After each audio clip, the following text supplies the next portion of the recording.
Hi everyone, welcome back to Rachel's Studio, and in today's tutorial, which is called Beginner Bunny, there is so much information packed into this little tutorial. Not only is it a real-time, from start to finish tutorial with full voiceover with me explaining my whole process, I also throw in a lot of little watercolor basics goodies. So if you really are a beginner, you're gonna learn a lot about how watercolor works and how to paint watercolor. So I actually recommend that you do watch this twice if you're a super beginner, because there's so much information packed into it. This will be the first 20 minutes of painting of this tutorial. And if you wanna watch the second half, the rest of the painting, you can look in the description below for a link where you can go to my website, sign on as a member, which is free, and I promise I will not spam you. And then you will have access to both sessions indefinitely.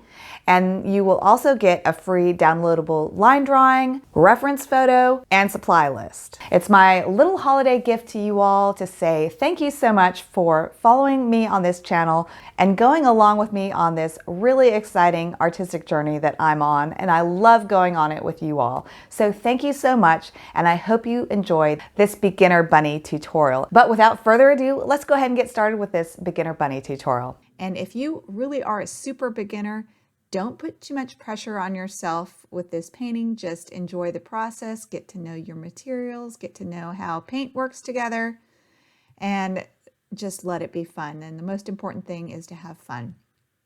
And here I am showing you the brushes that I'm going to have at hand, and I'll probably have a few others too.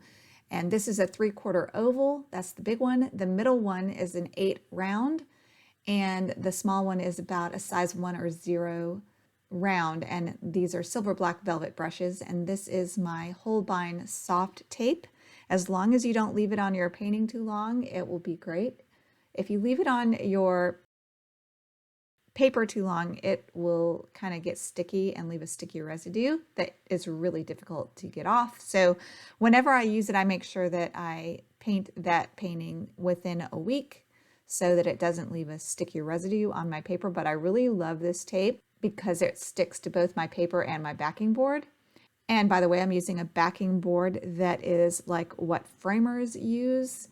And you can also use those boards like the ones that politicians put in yards, and they're really lightweight material. Anything like that will work. You can even wrap cardboard in duct tape and use that. I have used that before. And when you put your tape down, just make sure you push down on the edges. That's called burnishing, and make sure you've got everything sealed up nice.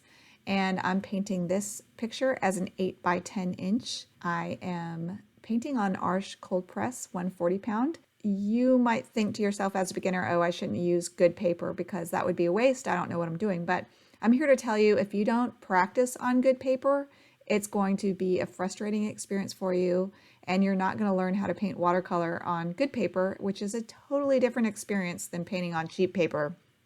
So I do encourage you to at least buy 100% cotton cold press watercolor paper as a beginner, and Arches is preferable. I get 140 pound. I buy them in the big sheets and then cut them down to size. The blocks are too expensive, but that's what I use. Oh, I'm showing you my colors here. So this is burnt sienna. I'm going to use a lot of burnt sienna, and my palette didn't have any burnt sienna, so I just had to add that. Normally I like to put my paint on my palette and then let it dry, because it's a lot easier to control your water and how much water you mix with it. And so I encourage you to put your paint on your palette, let it dry, and then use it. This is a spray bottle. I use that a lot, and usually at the beginning of a painting session, I will spray my paints to kind of get them activated just a little bit to soften them so they're easier to pick up with my damp or wet brush.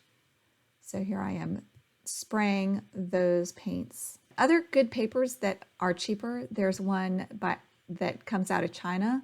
You can buy it on Amazon. It's Bao Hung. That's a good cold press paper.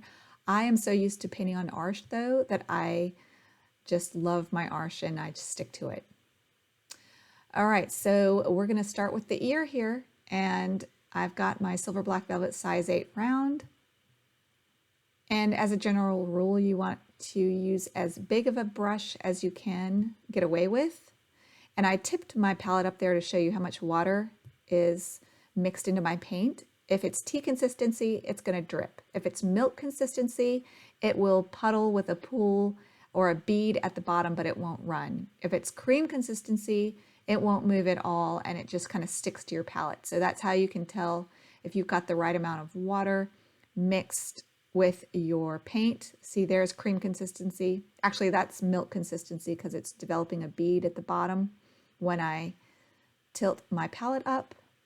And then if I add even more paint and have less water, that's cream consistency. So that's cream consistency there. So I was just demonstrating so that you guys have the lingo down that I'm going to be using in this tutorial.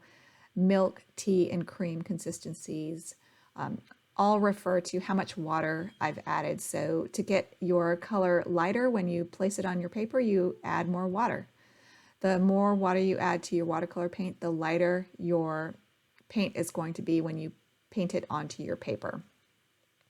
And the white of your paper, of course, is your white. You don't typically use white to create white in watercolor. You don't use white watercolor paint. You leave the white of the paper as your white. So that can be hard for beginners to wrap their head around too. So it just takes practice and miles on the brush to start getting a feel for how to do that. But I'm just using about milk consistency on dry paper, and I was just trying to keep it as simple as possible for my beginners. So now I put a stroke there, and I realized I needed some ultramarine blue on my palette, and so I've got that edge, and if you let that dry, it'll create a hard edge there that you'll be able to see. So you want to soften any edges before they dry if you don't want an edge there. So you'll see me do that in a minute, but I had to take a little, oh, here I go. I'm adding some water and I'm going to soften just that edge there so I don't get a weird edge while I put my paint on my palette. So I just had a bunch of water and just kind of smoothed out that edge before I went back to work on my palette over there. By the way, this palette that I'm using is one that I bought off Etsy. I don't really recommend it. I just use it on videos because one, I think it's pretty, and two, it's small, so it's easier to fit on camera. So you'll see me painting with it a lot, but when I'm just all by myself and just painting alone, I just use my big old, it was a Tom Lynch palette. I don't know if they sell it anymore, but that's what I normally use, and it's a big, huge mess. And that's the thing with paint. When you mix paint on your palette, you don't need to clean it every time you are done with a painting session because you let that paint dry on your palette and you can reactivate it again and just use it in that form. You can always reactivate watercolor paint. So if you end up having tubes of watercolor paint that are like 10 years old and they get all dry, you just have to cut them open, add water, and they will still work. If you do enjoy this tutorial, you may enjoy my full library of videos on my Patreon, and most of them are available to my members here on my YouTube membership. They're both the same, so don't join both. I focus mostly on painting loose yet realistic animals, so if that's what you're interested in learning about, you may enjoy becoming a paid student, and I'd love to have you there. And thank you so much to my Patreon students who make this channel possible. And so here I'm using my size 8, and I'm adding some burnt sienna mixed with ultramarine blue along that edge because in the bunny's ear, he's got kind of like a darker edge.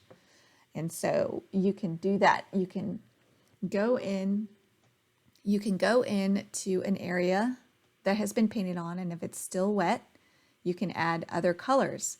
Now, this is the thing. If your paper begins to go into the buckling stage, and the buckling stage is when your paper has absorbed a bunch of water and it starts to buckle.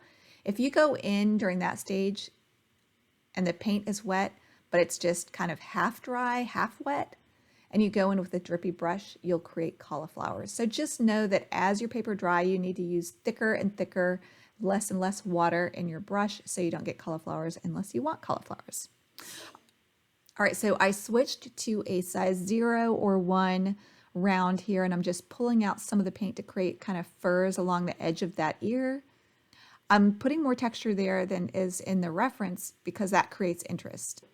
the more interesting your edge is, and in the case of this bunny ear, it has some furry texture, the more interesting and more aesthetically pleasing it's going to be. So sometimes I'll overemphasize edges like that to just make them more artistically more interesting.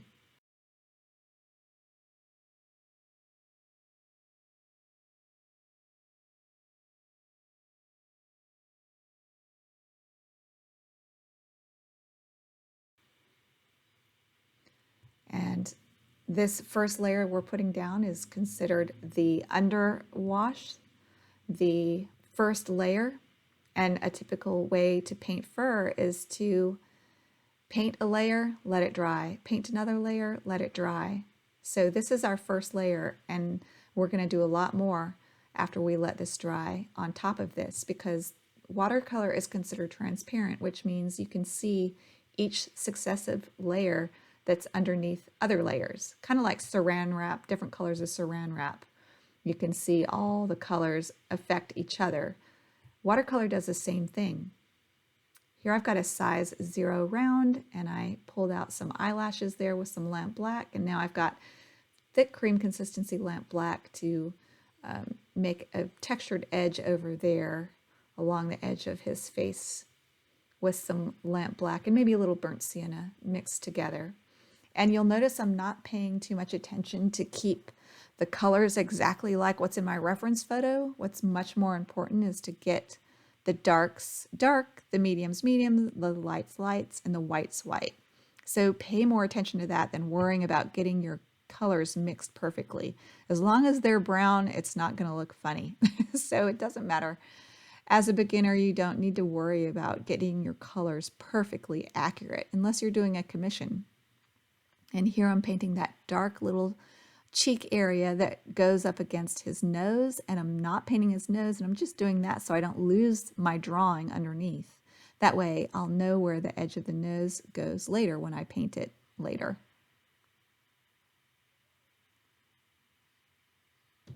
Also remember that edge over there on the right by his other eye is starting to dry, so that we need to babysit that and go over there pretty soon with at least some clear water and make sure it doesn't make a hard edge where we don't want one. But I decided to paint in that other little eye real quick, making sure to keep it rounded with cream consistency lamp black over there.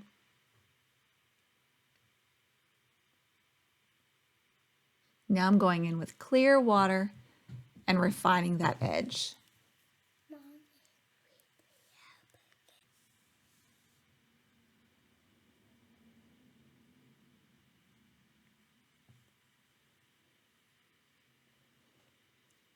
So that's almost pure water over there that I'm just adding to that edge to make sure that I don't get a weird layer or a weird edge there. Getting some lamp black, and that ear over there is still wet right there, so I can still go in with some cream consistency paint now and add some cream consistency paint, and it will kind of melt and merge nice and softly, just like the fur does on the real bunny. And just know that as your paper dries, it goes into the buckling stage, and it buckles because the water absorbs into your paper. And this is a stage where you can create cauliflowers if you put too drippy a paint on your half dry paper. So just know that if you paint into those damp areas, you need to do it with cream consistency paint with little water. If you go in with drippy tea or milk consistency on half dry paint like that, it will cauliflower, and you might not want that. I did recently make a video about using cauliflowers as aesthetic choices as an artist, so that's up on my YouTube channel. All right, now I just got the rest of this damp with tea consistency burnt sienna, and I'm just putting in a milk consistency kind of chocolate brown color. You can get a chocolate brown color many different ways. You can mix burnt sienna with lamp black, or burnt sienna with ultramarine blue, or you can use a tube chocolate brown that's called burnt umber. I always just mix mine. I don't believe in buying too many tubes of watercolor paint when you can just mix a lot of them and then they look better anyway when you mix them.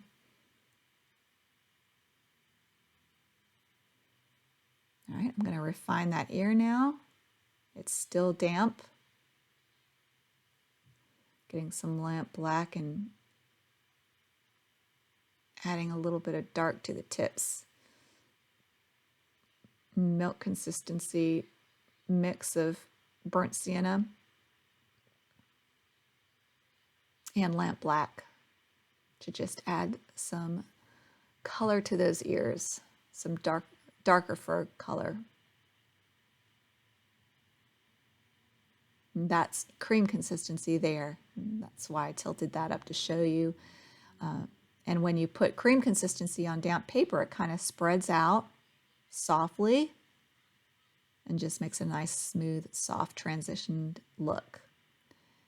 And now I'm kind of trying to mimic the texture of the fur by kind of dancing my paintbrush over the top of the tea consistency burnt sienna I already have down, and it's still damp.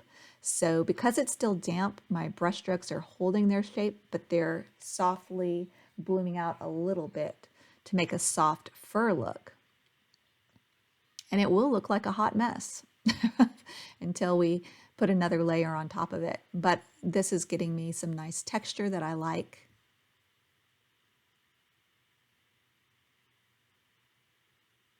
And I'm painting around that light area that's around the bunny's eye. Cream consistency lamp black there. I'm putting a few flecks here and there like the bunny's fur has.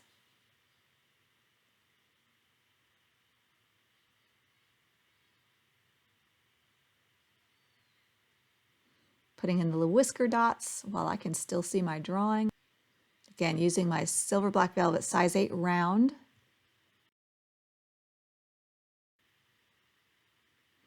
Wiping my brush off on my jar to get the excess water out of my brush. And I put in the pink of the ear, and I made my pink darker than the bunny's ear because I just thought it would be a little prettier to have a little bit richer red there. But I've got a lot of burnt sienna mixed in with it, and I'm okay with that. So it's not a perfectly bright pink look, but if you make your ears perfectly pink, that I think that'll look good.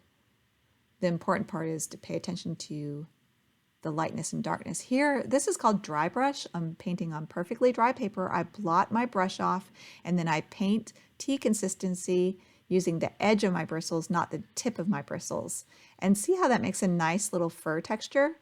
And remember, this is an underpainting. We're going to put more on top of this, but that texture will shine through whatever we put on top, unless we paint really dark, which we're not going to do. So with each brush stroke, I get a little bit different mix of color. So there I got some black, and there's like a darker little area there because of the architecture of the bunny.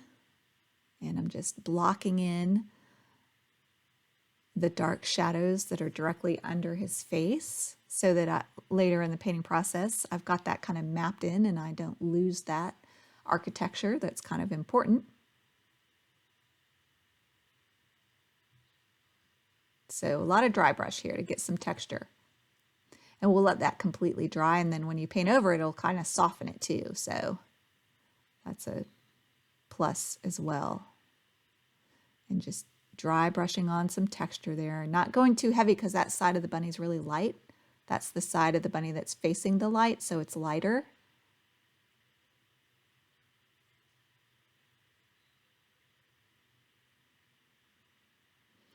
And if you are a super beginner, you might want to practice some of these brush strokes before you paint the bunny.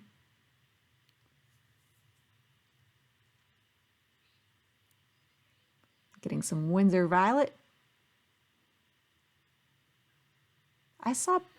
In my eye, I saw purple shadows on the bunny's body, so I thought that would be pretty to put a little bit of pop of tea consistency Windsor Violet down there in the body.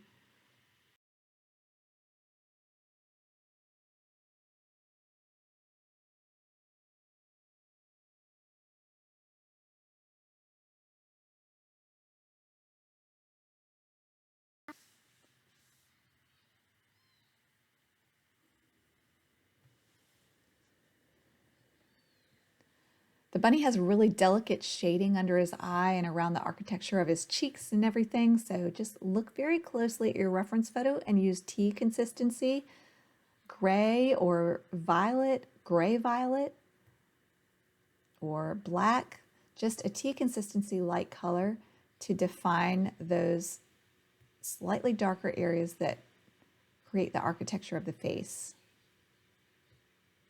Here I'm blocking in the nose architecture just so when I paint over that, if I paint over it, I don't lose where the nose goes.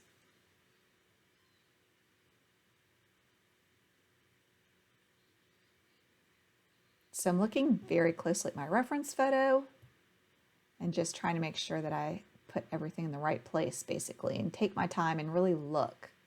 One thing you have to learn to do is to really look at your reference and paint what you see, not what you think you see. And Betty Edwards' drawing on the right side of the brain can really help you learn how to do that. And even though we trace, there's a lot of drawing that you're going to be practicing. And so those are good skills to develop.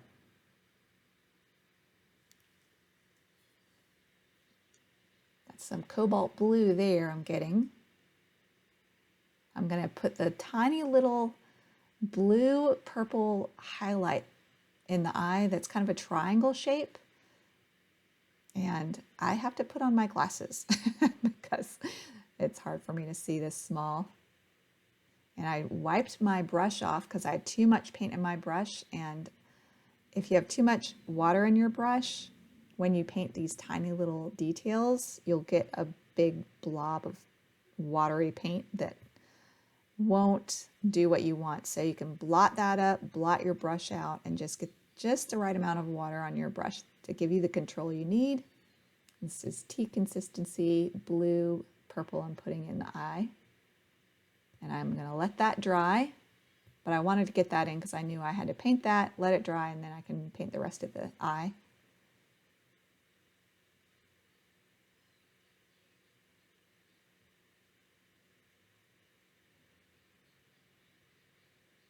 Now that that ear's dry, I'm putting in some sharper black there to define the ear and pulling some of it down to kind of blend it a little bit.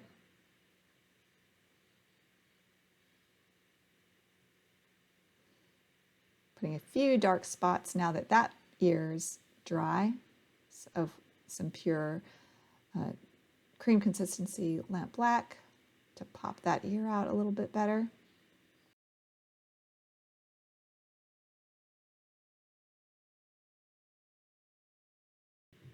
Now I'm going to just get some tea consistency paint on my finger and dot on where there's really short little furs. You can kind of dot on tea consistency paint and create little short fur texture type marks.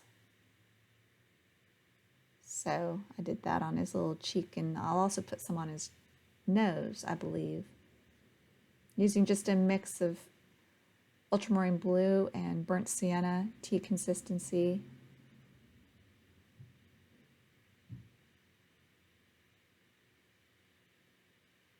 I tried to use a variety of techniques in this painting just to demonstrate a lot of different ways to create different looks. Thank you so much for joining me for this first 20 minutes of Beginner Bunny. And in session 2, we will paint the eyes, and I'll show you a few really cool tricks that I've learned recently to make your fur have some really cool little artistic flourishes and details. Go join as a member for free on my website and get access to all those goodies. And I hope you have a wonderful 2022, and you'll be seeing a lot more of me. So be sure to subscribe and like this video, show me some algorithm love. Again, thank you so much to my Patreon students, and I'll see you next time. Now go watercolor your world. Bye, everybody.